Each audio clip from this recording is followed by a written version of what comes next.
الحمد لله نحمده ونستعينه ونستغفره ونعوذ بالله من شرور أنفسنا من يهدي الله فلا مضل له ومن يضلله فلا هادي له وأشهد أن لا إله إلا الله وحده لا شريك له وأشهد أن محمدا عبده ورسوله. قال الله تعالى في كلامه المجيد وفرقانه الحميد. أعوذ بالله من الشيطان الرجيم.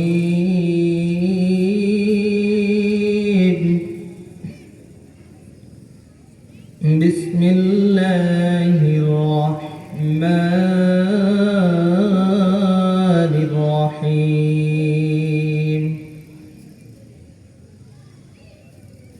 إن المنافقين في الدرك الأسفل من النار ولن تجد لهم نصيرا إلا الذين تابوا واصلحوا واعتصموا بالله أخلصوا دينهم لله فأولئك مع المؤمنين وسوف يؤتي الله المؤمنين أجرا عظيما.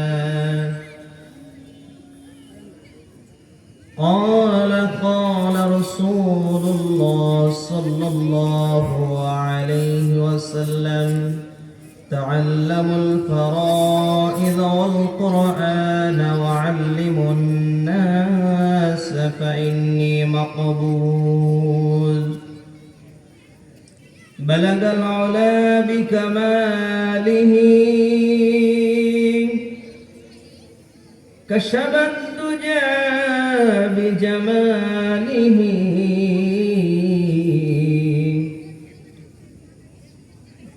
حسنت جميع خصاله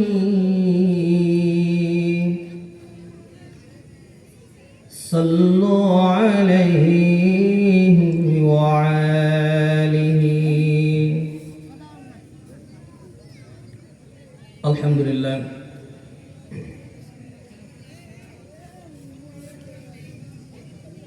الحمد لله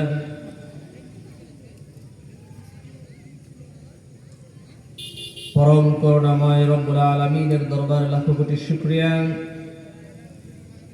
যে রব্বুল আলামিন আমাদেরকে বরকতময় একটি সময়ে মাগরিবের নামাজের পরে দিনে একটি মজলিস কোরআনের একটি বাগিচার ভিতরে কিছু সময়কে ব্যয় করার তৌফিক এনায়েত করেছেন। এজন্য আল্লাহ সুবহানাহু ওয়া তাআলার দরবারে শুকরিয়া আদায় করি। আমরা জোরে সোরে বলি আলহামদুলিল্লাহ। আমি সালাম জানাই আজকের এই বিশাল তাফসীর মাহফিলের যারা বা যাহারা সময় দিয়ে, বুদ্ধি দিয়ে, শ্রম দিয়ে, অর্থ দিয়ে, শরীরের ঘাম ঝরিয়ে, মাথার চিন্তা মেধা খরচ করে এই পর্যন্ত সুন্দর একটি তাফসীরের পরিবেশ করা হয়েছে, তাদেরকে এবং আজকের তাফসীর মাহফিলের সভাপতিত্ব করবেন মোহাম্মদ শেখ সাদী, বিশিষ্ট সমাজসেবক, পদ্মা আবাসিক, ভদ্রা, রাজশাহী। এবং আজকের প্রধান অতিথি ইঞ্জিনিয়ার জুলফিকার আলী, বিশিষ্ট সমাজসেবক, নতুন বিল, সিমলা, রাজশাহী। এবং মঞ্চে যারা আছেন আলেম ওলামা সহ মাদ্রাসার তলাবা, আল্লাহ রাব্বুল আলামিনের দিনদার, ইমানদার, তাকওয়াবান, পরহেজগার, নামাজি মুসলমান ভাই বাবাজিরা, পর্দার আড়ালে থেকে দূরে ও কাছে এই যন্ত্রের আওয়াজ যত দূর পর্যন্ত আমাদের কর্ণকুহরে যাচ্ছে, আমি সকলকে এই গুনাহগারের পক্ষ থেকে আমার হৃদয়ের গভীর থেকে সালাম জানাই, শ্রদ্ধাভাজন সালাম। আসসালামু আলাইকুম ওয়া রাহমাতুল্লাহ।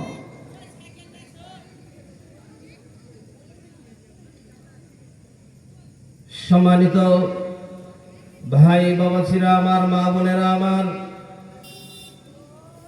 আমরা আমাদের জবান দিয়ে আমাদের প্রিয় নবী, প্রাণের নবী, ধ্যানের ছবি, হৃদয়ের স্পন্দন, দো জাহানের বাদশাহ, সরকার আলম, যাকে সৃষ্টি না করলে কুল কায়নাত কোনো কিছুই সৃষ্টি করা হতো না, যার বরকতে, যার ভালোবাসায় আল্লাহ রাব্বুল আলামিন এই ধরনীকে সৃষ্টি করেছেন,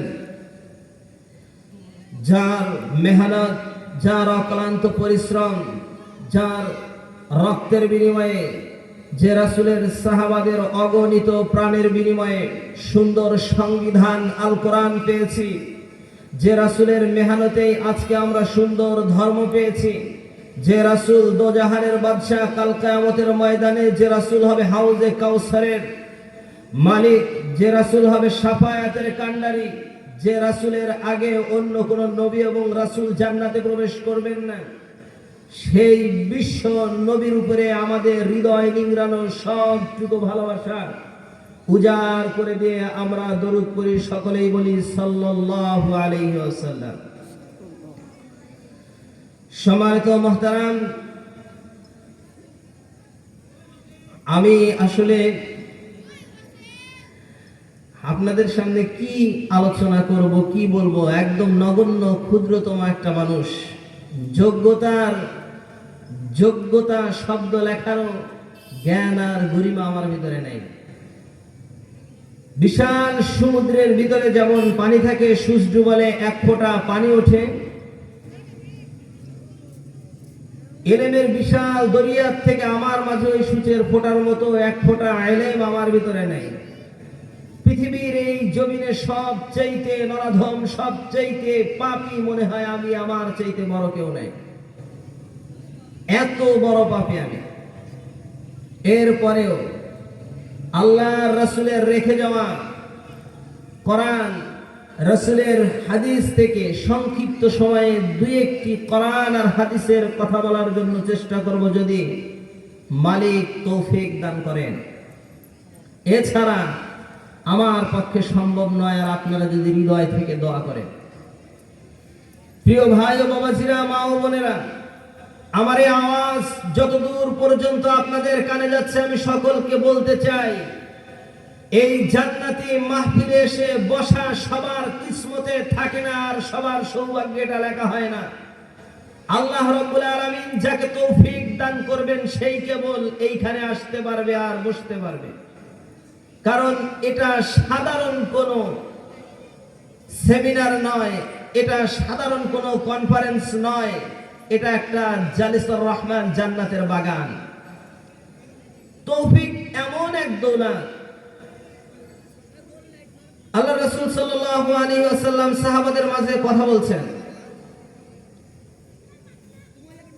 তৌফিক নিয়ে আল্লাহ রাসূল কথা বলছিলেন এবং তাদেরকে নসিহত করছিলেন সাহাবাদেরকে। তৌফিক এটা কি জিনিস? হযরতে আলী রাদিয়াল্লাহু তাআলা আনহু আল্লাহর নবীকে জিজ্ঞেস করলেন, ওগো রাসূল, আপনি তৌফিকের কথা বলছেন, এই তৌফিক এটা আবার কি জিনিস? এটা কেমন আমাদেরকে যদি একটু বুঝিয়ে বলতেন।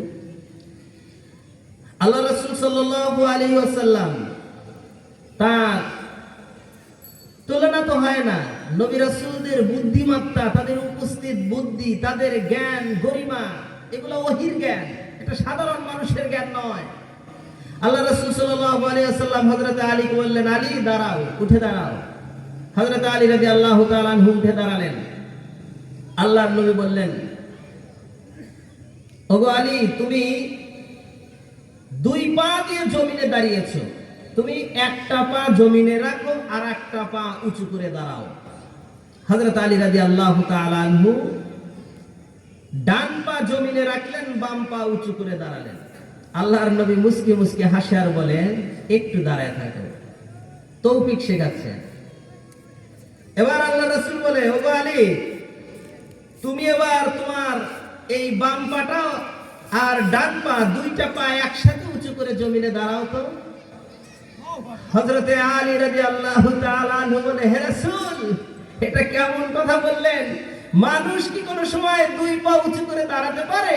দুই পা উঁচু করে শূন্যে উঠতে পারে পাখিরা, মানুষ তো পারে না। আল্লাহর নবী বললেন, ওগো আলী, দুই পা উঁচু করে ওড়ার শক্তি আর তৌফিক দিয়েছে পাখিকে, আল্লাহ মানুষকে দেয় নাই, এটাই হলো তৌফিক। সুতরাং এই মজলিস জলসায় মাহফিলে তাফসীরুল কোরআনের এই প্যান্ডেলে বসার মতো তৌফিক আল্লাহ কেবল যাকে দিবে, যাদেরকে দিবে তারাই আসতে পারবে। এছাড়া সময় শেষ হয়ে যাবে, রজনী শেষ হয়ে যাবে, আশি করে আসা হবে না। দোকানপাটে গল্প গুজবের মধ্যে দিয়ে আমাদের সময় ঠিকই শেষ হয়ে যাবে, কিন্তু কোরআনের মাহফিল, কোরআনের তাফসীরে বসার মতো কিসমত আমাদের হবে না। পিছুটান আমাদেরকে দিয়ে রেখেছে। প্রিয় ভাইরা, আনন্দ নাকি দুঃখ, কোনটা আমি বলবো আমার ভাষা দিয়ে আমি বোঝাতে পারছি না। আমরা বাংলাদেশের মানুষ, বাংলাদেশের নাগরিক, এই দেশ স্বাধীন দেশ বলে স্বীকৃতি পেয়েছিল, অথচ এই দেশে আল্লাহর এই সৃষ্টি, এই দেশটা আল্লাহর সৃষ্টি, পৃথিবীটা আল্লাহর সৃষ্টি, সুন্দর বসুন্ধরা সবকিছু আল্লাহর। আমরা যা কিছু দেখি আর দেখি না, এ সব আল্লাহর। আমাদের কল্পনায় যা আছে আর নাই, সব আল্লাহর। অথচ জমিন আল্লাহ, সূর্য আল্লাহর, অক্সিজেন আল্লাহর, অক্সাইড আল্লাহর, সবকিছু আল্লাহর হওয়ার পরেও আল্লাহর জমিনে আল্লাহর দ্বীন কায়েমের জন্য কথা বলার মতো আমরা সাহস পাইনি, কথা বলার মতো স্বাধীনতা পাইনি, কথা বলার মতো আমাদেরকে মুক্তি দেওয়া হয়নি, কথা বলার মতো স্থান দেওয়া হয়নি, কথা বলার মতো পারমিশন দেওয়া হয়নি। প্রিয় ভাইয়েরা, সময় এসেছে, দিন এসেছে আল্লাহর জমিনে আল্লাহর কোরআনকে প্রচার প্রসার করার। এখনই সময় আল্লাহর জমিনে আল্লাহর কোরআনকে প্রচার করা হবে। আল্লাহর জমিনে আল্লাহর কোরআনকে বুক ফুলে, প্রাণ খুলে, মুখ খুলে বলা হবে। কিন্তু কিসমত তাদের বড়ই খারাপ।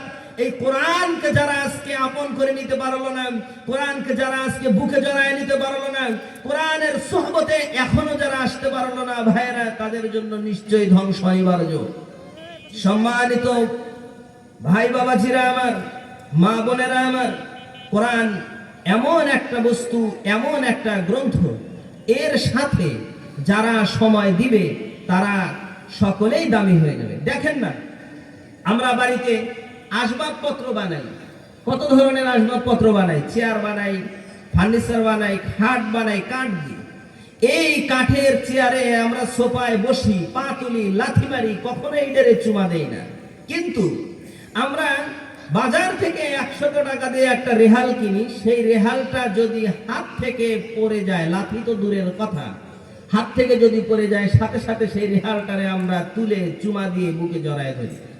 বলেন তো, কাঠ তো ওটাও, এটাও 30,000 টাকার সোফায় বসি, 1 লাখ টাকার সোফায় বসি, কিন্তু সেখানে আমরা পা লাগলেও আমরা কি করি না, চুমা দেই না। অথচ 100 টাকার একটা রেহেল, সেটা যখন পড়ে যায় তুলে সাথে সাথে চুমা লাগাই। কারণ হলো এটাই, সম্মান বাড়িয়েছে রেহালের কে? কোরআন। কারণ রেহাল থাকে কোরআনের সঙ্গে, যার কারণে কোরআনকে যেই পরিমাণ সম্মান আমরা করি, রেহেলকে এই পরিমাণ সম্মান আমরা করি। এর সম্মান বাড়িয়ে দিয়েছেন আল্লাহ। সুতরাং কোরআনের মজলিসে এসে কোরআনের পক্ষ থেকে যারা বলবে আর শুনবে, উভয়কে আল্লাহ রাব্বুল আলামিন কোরআনের মতো সম্মান দান করে দিবেন হাসরের ময়দানে। জোরে সোরে বলি সুবহানাল্লাহ। সম্মানিত ভাইরা আমার, কোরআনের এই মাজলিস এমন মাজলিস, আপনারা দেখবেন অনেক ভাইয়েরা আছে, অনেক বোনেরা আছে, যারা অনেক আমার বাবাজিরা আছে দোকানপাটে থেকে অথবা বাড়ি থেকেই বলবে আমরা এখান থেকেই শুনবো, সেখান থেকেও শোনা যাবে, কিন্তু এখানে এসে শোনার মাঝে কি বরকত আর কি ফায়দা আমরা একটু যদি গবেষণা করি তাহলে বুঝতে পারবো। আপনাদের ছোট্ট একটা এক্সাম্পল দেই, দেখেন শীতকালে গাছিরা খেজুরের গাছের রস লাগায়, খেজুরের গাছ লাগায় না, সেখান থেকে রস হয়। এই গাছটা যখন লাগায়, গাছ থেকে পাত্রে রস করার জন্য একটা কাঠি ব্যবহার করে। এই কাঠিকে কেউ বলে কাঠি, কেউ বলে ফাতা, কেউ বলে লগা, বিভিন্ন রকম নামে এটা পরিচিত। তো এরপরে এই গাছি যখন গাছটা কাটার পর রসের যে হাড়িটা এইটা যখন গাছের কাছে রাখে, ওই কাঠিটা যদি হাড়ি এই পাশে আর কাঠিটা এই পাশে যদি রাখা হয়, সারা রাত রস পড়বে, কিন্তু হাড়ি কি ভরবে? ভরবে না, কারণ মুখ বরাবর নাই। কাঠি আর হাড়ির মুখ বরাবর হতে হবে। গাছ থেকে রস বের হবে, কাঠি দিয়ে হাড়িতে পড়বে, এরপরেই হাড়িটা ভরে যাবে। সকাল হলে গাছি সেখান থেকে নামিয়ে গুড় তৈরি করবে, সেটা দামি হয়ে যাবে। অনুরূপ এইখানে যখন আসবে যারা বড় বড় আলেমেরা আজকে কোরআনের তাফসীর পেশ করবেন, ওহীর জ্ঞান থেকে তারা কথা বলবেন, আল্লাহ রাসূলের হাদিস থেকে কথা বলবেন, কোরআন থেকে কথা বলবেন, আর যারা সামনে থাকবে তারা ওইগুলাকে এইভাবে করে ভিতরে শোষণ করে নিয়ে নেবে। যারা দূরে থাকবে শয়তান ভিতরে থেকে এরকম ভাবে গুতাতেই থাকবে, গুতাতেই থাকবে, যাওয়ার দরকার নাই, যাওয়ার দরকার নাই। যত কোরআনের মাহফিল থেকে, কোরআনের তাফসীর থেকে আমাদেরকে সরাতে পারবে শয়তানের, তত লাভ আর আমাদের তত ক্ষতি। প্রিয় ভাই বাবাজিরা আমার, মা বোনেরা আমার, এজন্য আমি আপনাদেরকে নসিহা করব এটাই, কিছুক্ষণের মধ্যেই আমাদের আজকের এই জান্নাতের বাগিচার ভিতরে জান্নাতি বুলবুলেরা গুনগুন করে করে আপনাদেরকে সুরলা কণ্ঠে সুন্দরভাবে মাধুর্য লালিত্য মহিমায়িত্ব দিয়ে কোরআনের এই সৌন্দর্য দিয়ে মোহমুগ্ধ করে ফেলবে।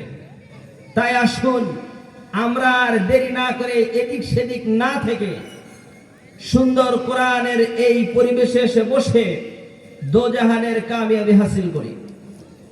সম্মানিত মা বোনেরা, সম্মানিত ভাই বাবাজিরা আমার, আমি আপনাদেরকে আবার অনুরোধ করব, আমার হৃদয় থেকে অন্তর থেকে আমি বলবো, আপনারা আর দেরি না করে সকলেই মেহেরবানি করে এই জান্নাতের বাগিচার মধ্যে এসে বসে যান।